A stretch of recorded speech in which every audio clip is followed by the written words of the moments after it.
आप सभी का सुमन क्लासेस यूट्यूब चैनल पर स्वागत है। इस वीडियो के अंदर हम लोग क्लास 12वीं हिस्ट्री यानी जो मोस्ट इम्पोर्टेंट क्वेश्चन है और उसके साथ में उसका एक्स्ट्रा एक्सप्लेनेशन होगा, जहां से कि आप लोगों को सीधा एग्जाम में प्रश्न देखने के लिए मिलेगा। उस वीडियो के अंदर कवर कर रहे हैं, तो वीडियो शुरू करते हैं, अंत तक बने रहना है।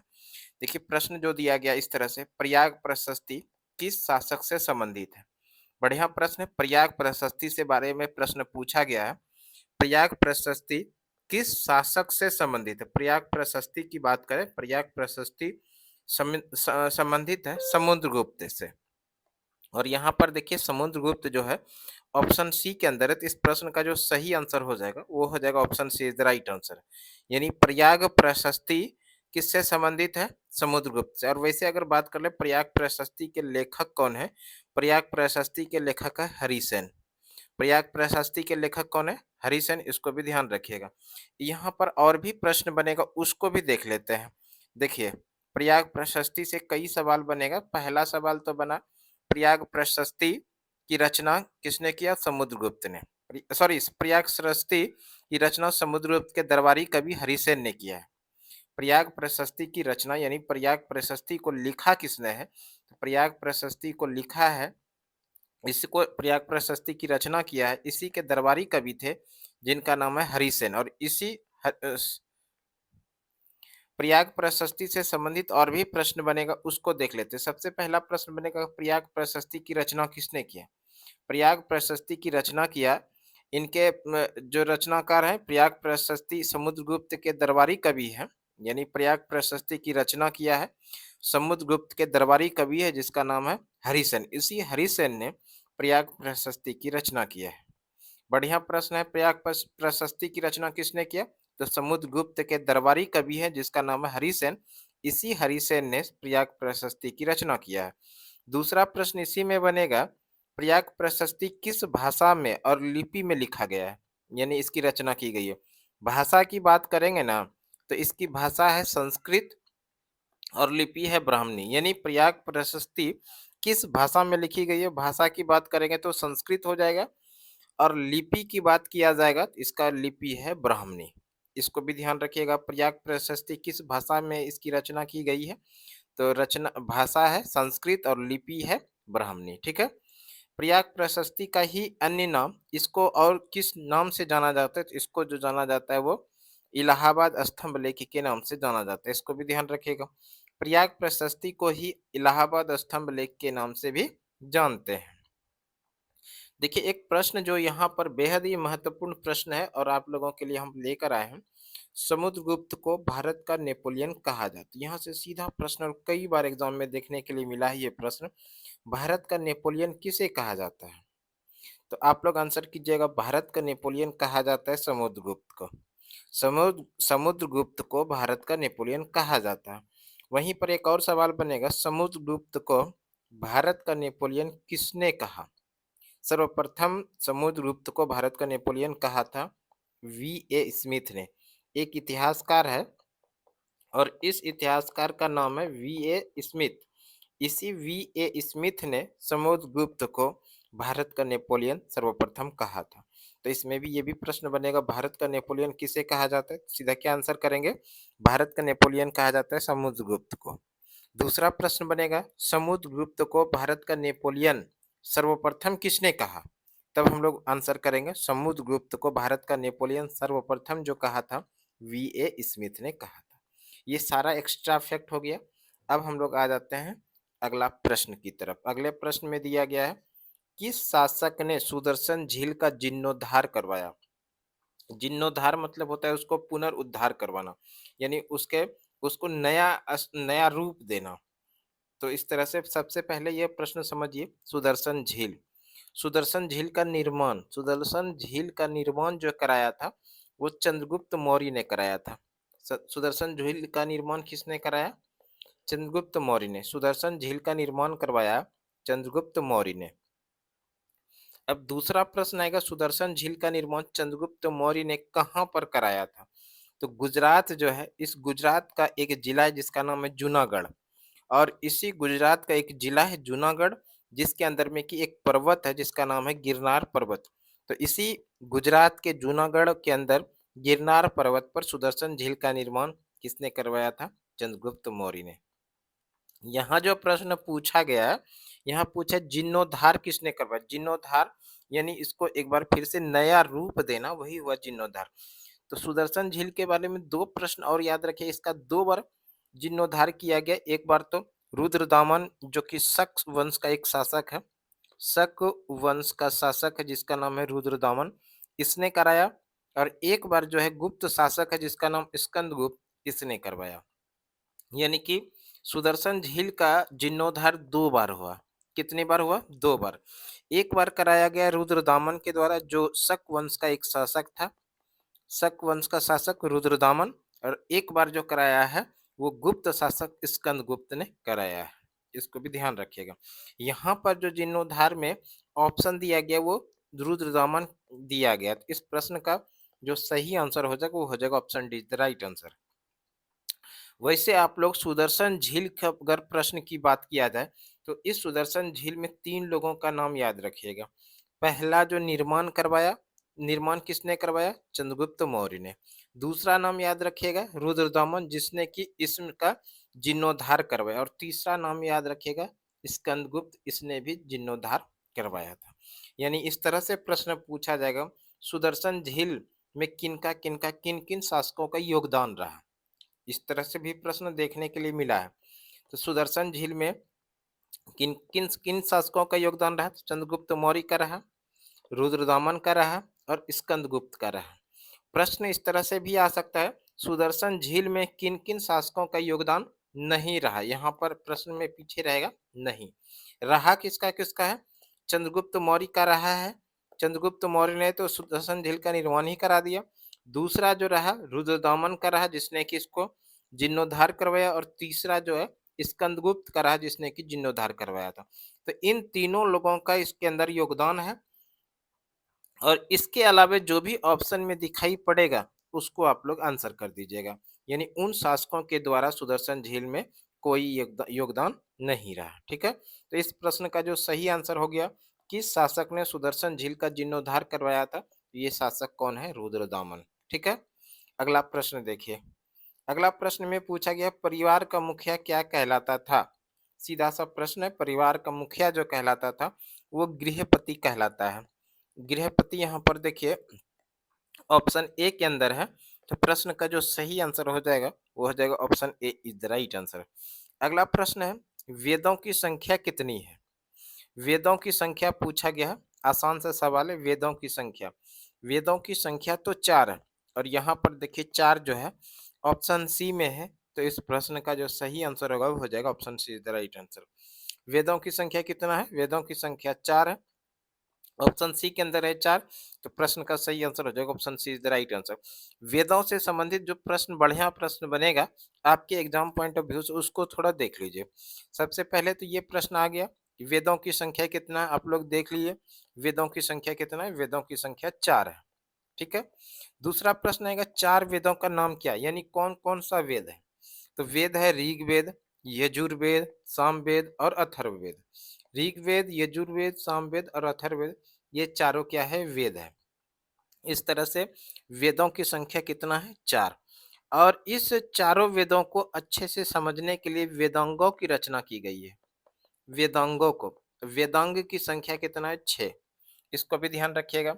चारों वेदों को अच्छे से समझने के लिए कितने वेदांग की रचना की गई है? तो 6। चारों वेदों को अच्छे से समझने के लिए कितने वेदांग की रचना की गई है? तो हम लोग क्या आंसर करेंगे? आंसर 6 करेंगे। ठीक है, इसको भी आप लोग ध्यान रखिएगा, 6 वेदांग है। अब इसी में प्रश्न पूछेगा कि ये जो 4 वेद है, इस चारों वेदों में सबसे प्राचीन का वेद कौन सा है? तो हम लोग आंसर क्या करेंगे? ऋग्वेद। चारों वेदों में सबसे प्राचीन का वेद कौन सा है? ऋग्वेद। और इसी में प्रश्न बनेगा संगीत का वेद किस वेद को कहा जाता है? संगीत, भारतीय संगीत का जनक किस वेद को कहा जाता है? भारतीय संगीत का जनक कहा जाता है सामवेद को। ये भी बढ़िया प्रश्न है। भारतीय संगीत का जनक किस वेद को कहा जाता है? तो सामवेद को भारतीय संगीत का जनक कहा जाता है। दूसरा प्रश्न बनेगा यज्ञ का वेद, यानी यज्ञों का वेद कौन सा है? तो ये है यजुर्वेद। इसी में प्रश्न है चिकित्सा का वेद, अथर्ववेद। चिकित्सा का वेद कौन सा है? तो ये अथर्ववेद है। वेद का अगर शाब्दिक अर्थ की बात करें तो वेद का शाब्दिक अर्थ होता है ज्ञान। इसमें ये जो प्रश्न है बढ़िया प्रश्न, इसको निश्चित रूप से आप लोग ध्यान रखिएगा। तंत्र मंत्र यानी जादू टोना चिकित्सा और तंत्र मंत्र का वर्णन किस वेद में? तंत्र मंत्र जादू टोना चिकित्सा, ये जो वर्णन है ये अथर्ववेद में। अथर्ववेद, इसको याद रखिएगा, यहाँ से प्रश्न आ सकता है। वेदों की रचना किस भाषा में हुई है? वेदों की रचना हुई है संस्कृत भाषा में। वेदों की रचना किस भाषा में हुई है? संस्कृत भाषा में। एक और प्रश्न बनेगा, गायत्री मंत्र किस वेद में मिलता है? गायत्री मंत्र जो है वो ऋग वेद में मिलता है। ऋग वेद के अंदर में गायत्री मंत्र का उल्लेख है। और ये गायत्री मंत्र जो है, इसको ध्यान रखिएगा, गायत्री मंत्र इसकी रचना किसने किया है? इसकी रचना जो किया है वो विश्वामित्र ने किया है। ये भी प्रश्न पूछा जाता है। विश्वामित्र, गायत्री मंत्र की रचना किसने किया है? विश्वामित्र ने। तो ये सारा सवाल जो था वो वेद से संबंधित था। अब देखिए अगला प्रश्न। अगला प्रश्न जो पूछा गया है, हर्षचरित किस भाषा में लिखी गई है? हर्षचरित, हर्षचरित्र जो लिखी गई है वो संस्कृत भाषा में लिखी गई है। और यहाँ पर संस्कृत देखिए ऑप्शन बी में है, तो इस प्रश्न का सीधा आंसर हो जाएगा ऑप्शन बी। यानी हर्षचरित जो लिखा गया वो किस भाषा में? संस्कृत भाषा में। अगर बात करें हर्षचरित को लिखा किसने है, तो वान भट्ट ने। हर्षचरित को किसने लिखा है? वान भट्ट। थोड़ा इसको भी देख लीजिए, एक्स्ट्रा आएगा एक प्रश्न। हर्षचरित के लेखक कौन है? हर्षचरित के लेखक है वान भट्ट। हर्षचरित के लेखक कौन है? वान भट्ट। हर्षचरित किस भाषा में लिखी गई है? हर्षचरित जो लिखी गई है वो संस्कृत भाषा में लिखी गई है। हर्षचरित किस भाषा में लिखी गई है? संस्कृत भाषा में। हर्षचरित किसकी जीवनी है? यानी हर्षचरित में किसकी जीवनी लिखी गई है? हर्षवर्धन की। ध्यान रखिएगा, हर्षवर्धन की जीवनी किसके अंदर लिखी गई है? तो हर्षचरित के अंदर। और इस हर्षचरित के लेखक कौन है? हर्षचरित के लेखक हैं वान भट्ट। वान भट्ट किस राजा के दरबारी कवि थे? वान भट्ट किस राजा के दरबारी कवि थे? तो हर्षवर्धन के दरबारी कवि थे वान भट्ट। हर्षवर्धन की राजधानी क्या थी? यानी हर्षवर्धन की राजधानी कहाँ थी? हर्षवर्धन की राजधानी कन्नौज में थी। वान भट्ट का प्रसिद्ध उपन्यास कौन सा है? तो वान भट्ट का प्रसिद्ध उपन्यास है कादम्बरी। ये भी बढ़िया प्रश्न है, इसको भी निश्चित रूप से आप लोग ध्यान रखिएगा। इस तरह से सीधा प्रश्न पूछेगा कादम्बरी के लेखक कौन है, हम लोग क्या करेंगे? वान भट्ट। हर्षचरित किस प्रकार का ग्रंथ? हर्षचरित के अंदर जो लिखा गया वो जीवनी लिखा गया। और इसके अंदर किसकी जीवनी लिखा गया है? तो हर्षवर्धन का जीवनी लिखा गया। हर्षचरित से किस काल की जानकारी मिलती है? हर्षचरित जो लिखा गया है इसके अंदर से किस काल की? तो हर्षवर्धन के शासन काल का जानकारी मिलता है। हर्षचरित किस शासक के जीवनी पर आधारित है? सम्राट हर्षवर्धन के जीवन पर आधारित है। वान भट्ट द्वारा रचित दो प्रमुख ग्रंथ का नाम बताइए। वान भट्ट के द्वारा लिखा गया दो प्रमुख ग्रंथ कौन कौन? एक तो हर्षचरित जिसके अंदर की राजा हर्षवर्धन का जीवनी लिखा गया है, दूसरा कादम्बरी। और दोनों ही प्रमुख ग्रंथ हैं किसके द्वारा लिखा गया है? वान भट्ट। एक हर्षचरित है, दूसरा कादम्बरी। तो ये कुछ इंपॉर्टेंट फैक्ट हो गया हर्षवर्धन से हर्षचरित से संबंधित। अब हम लोग आ जाते हैं अगले प्रश्न पर। अगला प्रश्न पूछा गया है, प्रभावती गुप्त किसकी पुत्री थी? सीधा सा प्रश्न पूछा गया है, प्रभावती किसकी पुत्री थी? प्रभावती पुत्री थी चंद्रगुप्त द्वितीय की। और यहाँ पर देखिए चंद्रगुप्त द्वितीय जो है ऑप्शन ए में है, तो प्रश्न का सही आंसर हो जाएगा option A is the right answer. अगला प्रश्न पूछा गया, अग्रहार भूमि अनुदान किसे प्रदान किया जाता था? अग्रहार भूमि जो है ये अग्रहार भूमि अनुदान किसे प्रदान किया जाता था? अग्रहार भूमि अनुदान प्रदान किया जाता था ब्राह्मणों को। ब्राह्मण यहाँ पर ऑप्शन ए में है, तो प्रश्न का सही आंसर हो जाएगा option A the right answer. अगला प्रश्न है, चीनी यात्री हुएनसांग किस सदी में भारत आया था? एक चीनी यात्री है जिसका नाम है हुएनसांग। और ये हुएनसांग भारत में आया था 7वीं शताब्दी में। हुएनसांग हुएनसांग चीनी यात्री है जो किस सदी में भारत आया था? ये 7वीं सदी में भारत आया था। 7वीं सदी देखिए ऑप्शन ए में है, तो इस प्रश्न का जो सही आंसर होगा वो हो जाएगा option A is the right answer. Hiuen Tsang Bharat कब आया था? 629 ईस्वी में। यही हुआ आपका 7वीं शताब्दी, 7वीं शताब्दी ये हुआ। तो अगर ईस्वी की बात किया जाएगा, ह्वेन सांग भारत कब आया? 629 ईस्वी में भारत आया था। वैसे यहाँ पर जो पूछा था शताब्दी, तो ये 7वीं शताब्दी होगा। ह्वेन सांग किसके दरबार में आया था? यानी ह्वेन सांग जो भारत में आया था, ये किसके दरबार में? तो हर्षवर्धन के दरबार में आए थे। इसको भी ध्यान रखिएगा। अब थोड़ा यहाँ से भी एक्स्ट्रा प्रश्न बनेगा ह्वेन सांग से संबंधित। देखिए ह्वेन सांग से जो संबंधित प्रश्न इस तरह से बनेगा कि ह्वेन सांग कौन था? ह्वेन सांग जो थे, एक बुद्ध चीनी यात्री थे, बौद्ध धर्म को मानते थे और चीन का एक यात्री था। और ये भारत में आए थे कब? ह्वेनसांग भारत कब आया था? 629 में भारत आया था। इसी में प्रश्न बनेगा, ह्वेनसांग जो है, ह्वेनसांग किस शासक के शासनकाल में भारत आया था? ह्वेनसांग किस शासक के शासनकाल में भारत आया? तो हम लोग आंसर करेंगे सम्राट हर्षवर्धन, यानी राजा हर्षवर्धन के शासनकाल में ह्वेनसांग चीन से भारत में आए थे। ह्वेनसांग कितने वर्षों तक भारत में रहा? ह्वेनसांग भारत में लगभग 15 वर्षों तक रहा। ह्वेनसांग भारत में कितने वर्षों तक रहा? 15 वर्षों तक रहा था। अगला प्रश्न इसी में है, ह्वेनसांग ने किस विश्वविद्यालय में अध्ययन किया था? ह्वेनसांग जब भारत आया तो वो विश्वविद्यालय में, किस विश्वविद्यालय से अध्ययन किया था? तो उन्होंने नालंदा विश्वविद्यालय से अध्ययन किया था। और इसी नालंदा विश्वविद्यालय से उन्होंने बौद्ध धर्म की शिक्षा लिया था।